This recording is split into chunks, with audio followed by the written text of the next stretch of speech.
மீண்டும் மீண்டும் ஒவ்வொரு முறையும் நான் உங்களிடம் சொல்கிறேன், ஆயுர்வேதத்தை பின்பற்றுங்கள். ரசாயன மருந்துகளின் பின்னால் போக வேண்டாம். இவை விரைவில் விளைவை கொடுக்கும், ஆனால் பின்னால் ஒருபோதும் சரியாகாத பிரச்சனைகளை விட்டுச் செல்கின்றன.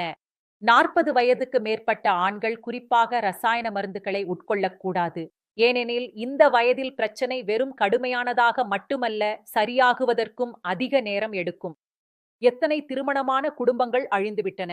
விவாகரத்து வரை விஷயம் சென்று சமுதாயத்தில் நகைச்சுவையாக மாறிவிடுகிறார்கள்.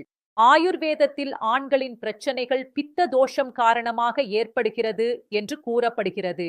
நம்முடைய உடலில் அதிக வெப்பம் ஏற்படும் போது, அல்லது ஆயுர்வேதத்தில் இதை அக்னி என்று சொல்வார்கள், அது அதிகமாக இருக்கும்போது இது ஆண்களின் அந்த பகுதிகளுடன் தொடர்புடைய திசுக்களுக்கு சேதம் ஏற்படுத்தும்.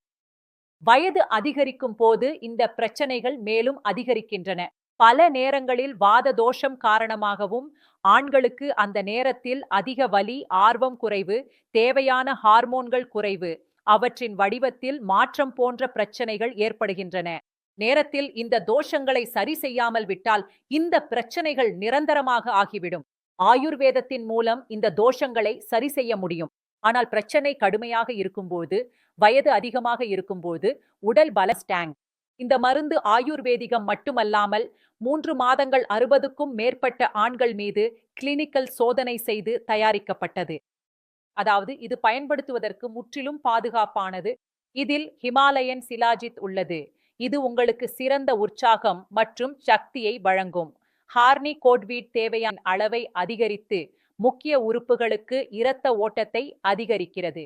ஆப்பிரிக்க மூலிகையான முலோண்டோவின் நன்மைகளும் இந்த மருந்தில் கிடைக்கின்றன. இது மனநிலையிலிருந்து தேவையான அனைத்து பிரச்சனைகளுக்கும் உதவுகிறது. வாத பித்த தோஷத்திற்கு யாரும் இந்த மருந்தை எடுத்துக்கொள்ளலாம். ஒரு வயது கை மீது கொடுக்கப்பட்டுள்ள எண்ணெய் தொடர்பு கொண்டு உங்கள் துணையுடன் உறவை மீண்டும் அனுபவிக்கவும். அத்தையின் வார்த்தைகளுக்கு பழகி போனதாக தோன்றியது. ஆனா இப்போது இப்போது அடுத்த வீட்டு மக்கள் அதையே செய்கிறார்கள். இந்த விஷயங்களை எல்லாம் சுனிலிட்ட எப்படி சொல்லுவேனா தெரியமில்ல.